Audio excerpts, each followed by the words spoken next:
we're going to look at the graph y equals x squared, which is the parent parabola. And that's great, we've graphed it, but let's animate it. I want to animate this graph tracing itself. And we're going to do this without parametrization. We'll do it with parametrization in another video, but let's set some restrictions on this. So we're going to graph from -3 to 3, so you can do that with curly brackets and setting x in the middle.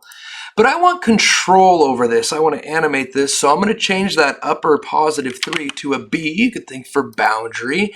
And we're going to make this go from 0 to 3 with a step of 0.001. So essentially this is going to cover the right half of the parabola. Let's go ahead and animate once, play once, slow it down a little bit, and we'll see the right side of the parabola, right, come into existence. Now to make the left side of the parabola do the same thing, we're going to change this -3 to an a. That'll be the lower boundary. But here's a little trick. You don't really want to set a from -3 to 0, because then you're going to have to try to press both sliders at the same time to get the animation of it extending out from both sides.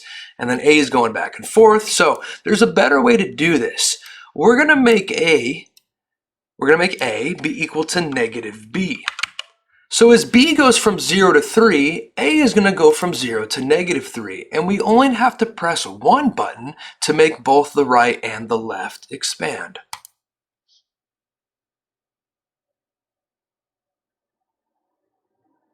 Obviously you could change this, we could go to 3.5, make it a little bit longer if you wanted, but that's your choice. You make it go as far as you want to go.